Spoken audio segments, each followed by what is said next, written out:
میرا نام فہیم ہے۔ میری عمر 25 سال ہے۔ میری ماں 1 سال سے بیمار ہے۔ مجھے ان کے علاج کے لیے پیسوں کی ضرورت تھی۔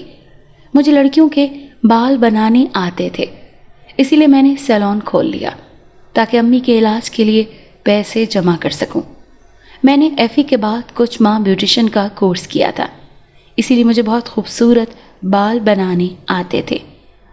کل امی کی دوائیاں ختم ہونے والی تھیں، اسی لیے میں نے 1 ماہ پہلے ایک چھوٹا سا سیلون کھولا تھا تاکہ ان کی دوائیوں کا خرچہ اٹھا سکوں۔ انہیں دل کی بیماری تھی۔ میں آج جلدی سیلون چلا گیا تھا۔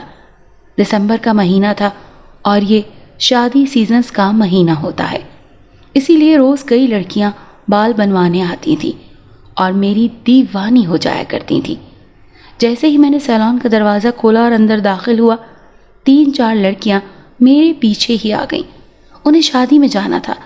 فنکشن کے حساب سے میں نے ان کے بال بنا دیے اور وہ خوشی خوشی پیمنٹ کر کے چلی گئیں۔ میں نے اللہ کا شکر ادا کیا اور مزید کسٹمرز کے آنے کی دعا کرنے لگا۔ سب لڑکیاں مجھ پر بہت بھروسہ کرتی تھیں۔ وجہ یہ تھی کہ میں سب سے عزت سے بات کرتا اور پیش آتا تھا، کبھی کسی لڑکی کے ساتھ کچھ برا نہ کیا۔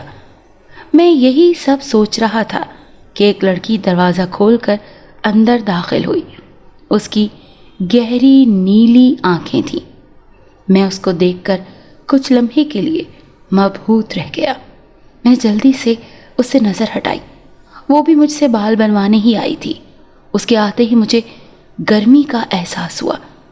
کوئی اچھے سے بال بنا دو میرے، اگر اچھے بنائے تو تمہیں انعام دیا جائے گا۔ اس کی بات سن کر میں نے خوشی میں اسبات میں سر ہلایا۔ میں نے اسے کرسی پر بیٹھ جانے کو کہا۔ اس کے بیٹھتے ہی میں پنز، ہیئر برش اور ہیئر اسپرے وغیرہ لے کر آ گیا۔ بال بنانے میں مجھے آدھا گھنٹہ لگ گیا۔ جب اس نے شیشے میں خود کو دیکھا تو اش کر اٹھی۔ یہ لو، اس نے 5000 کا نوٹ میری طرف بڑھایا۔ میم، میرے پاس چینج نہیں ہے۔ آپ کے پاس 500 ہیں تو دے دیجئے، میں نے اس کو کہا۔ میں نے بال بنانے کے چارجز 500 روپے رکھے تھے۔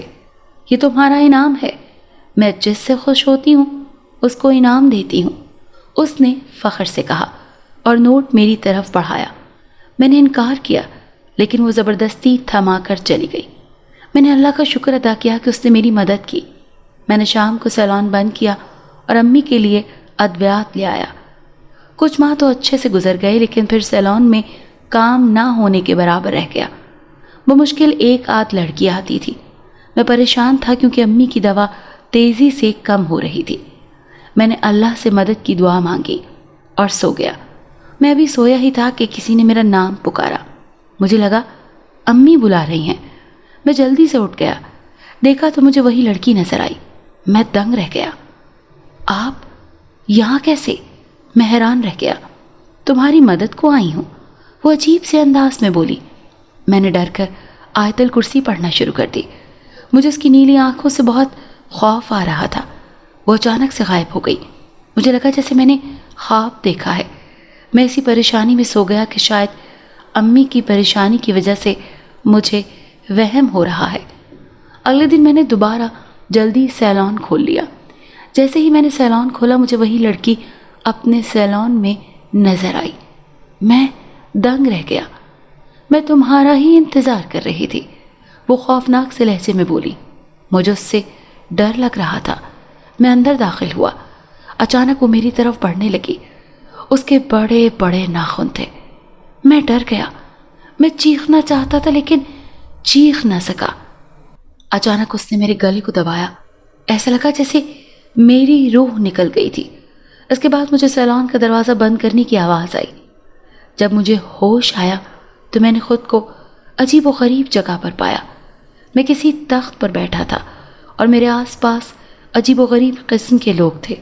سب نے سفید لباس پہن رکھے تھے۔ کیا یہ سب لوگ بھی میری طرح مر گئے تھے؟ میں نے سوچا۔ میں نے اپنے دائیں جانب دیکھا تو مجھے وہی لڑکی نظر آئی۔ میری چیخ نکل گئی۔ ڈرو نہیں، مجھے اپنی دوست سمجھو۔ اس وقت تم جنات کی دنیا میں ہو۔ تم یہاں جنزادیوں کے بال بنایا کرو۔ میں نے تمہیں ایک بار نماز پڑھتے ہوئے اور روتے ہوئے دیکھا تھا۔ تم اپنے گھر کی چھت پر نماز پڑھ رہے تھے اور رو رہے تھے۔ مجھے پتہ چلا تمہیں اپنی ماں کے علاج کے لیے پیسوں کی ضرورت ہے۔ میں تمہیں دیکھنے تمہارے سیلون آ گئی اور مجھے تمہارے بال بنانے بہت پسند آئے۔ تبھی میں نے سوچ لیا تھا کہ تمہیں اپنی دنیا میں لے آؤں گی۔ یہاں تمہیں اچھا معاوضہ ملے گا، تم بہت امیر ہو جاؤ گے۔ ہم مسلمان جنات ہیں، ہم سے نہ ڈرو۔ اس لڑکی کی بات سن کر مجھے تھوڑا حوصلہ ملا۔ میں اب ڈر نہیں رہا تھا۔ یہ جنات بہت اچھے لوگ تھے، انہوں نے میرا بڑا خیال رکھا۔ اس کے بعد سب جنزادیاں باری باری اپنے بال مجھ سے بنوانے لگیں۔ ان کے بال بہت لمبے اور گھنے ہوتے تھے۔ آج سارا دن مجھے اسی میں لگ گیا اور پھر مجھے امی کی فکر ہونے لگی۔ میں نے جنزادی سے گھر جانے کی اجازت مانگی۔ جنزادی نے مجھے 5,000 کے کئی نوٹ کی گڈیاں دی۔ میں نے اس کا شکر ادا کیا۔ وہ مسکرائی اور مجھے میرے سیلون میں چھوڑ گئی۔ مجھے لگا تھا کہ کافی گھنٹے گزر گئے ہوں گے، لیکن یہ دیکھ کر حیرت ہوئی کہ میں نے جنات کی دنیا میں آدھا گھنٹہ بھی بمشکل گزارا تھا۔ شاید ان کا وقت ہماری دنیا کے مقابلے میں آہستہ گزرتا ہے۔ میں جلدی سے گھر آیا اور امی کی دوائیاں لا دی۔ ان کا اچھا علاج شروع ہو گیا تھا اور کچھ ہی دنوں میں وہ مکمل صحت یاب ہو گئیں۔ میں نے اللہ کا شکر ادا کیا اور پھر اس جن زادی کا بھی۔